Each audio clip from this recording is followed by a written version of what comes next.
Ang Ebanghelyo ngayong Huwebes, ika-14 ng Nobyembre, ay mula kay San Lucas. Sinabi ni Jesus sa kanyang mga alagad, ang pagparito ng anak ng tao ay matutulad sa kapanahunan ni Noe.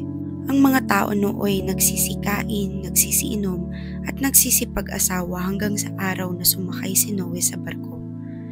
Dumating ang baha at namatay silang lahat. Gayon din ang nangyari noong panahon ni Lot.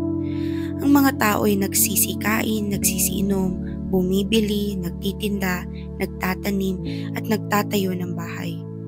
Ngunit ng araw na umalis si Lot sa Sodoma, umulan ng apoy at asupre at natupok silang lahat.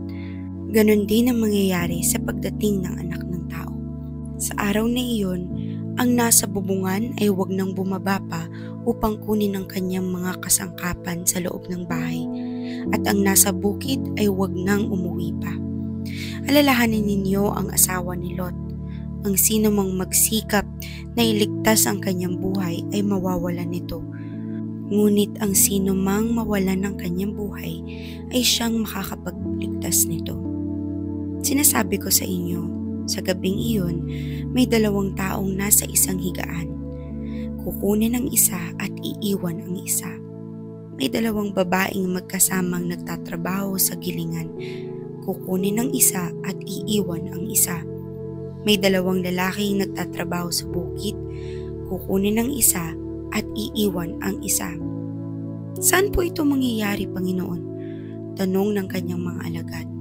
Sumagot siya, kung nasaan ang bangkay, doon nagkakatipon ang mga buwetre. Ang mabuting balita ng Panginoon. Ang nagsulat ng ating Faith Food Reflection ngayong araw ay si Brother Christian Costuna ng Hand of the Sower Catholic Community. Tagapagligtas at hukom.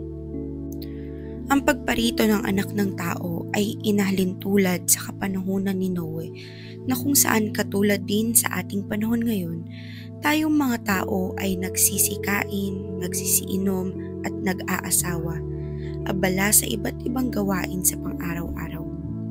Sa ating ebanghelyo ngayon, ipinapaalala sa atin na anumang oras at araw ng ating buhay ay maaaring dumating ang ating Panginoon, hindi bilang tagapagligtas, ngunit isang tagahukom. Sa bilis ng takbo ng mundo, kadalasang nalilihis na ang ating pamumuhay mula sa katuruan ng Diyos at simbahan, na hindi na natin namamalayan na napapalayo na tayo sa kaligtasan at sa kapahamakang humahantong.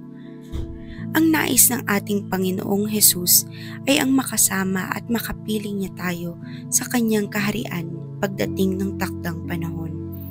Subalit, sa dami at iba't ibang makamundong kasarapan, luho at kapangyarihan na taglay natin, parang ang mga ito na lang ang nais natin bilang isang tao.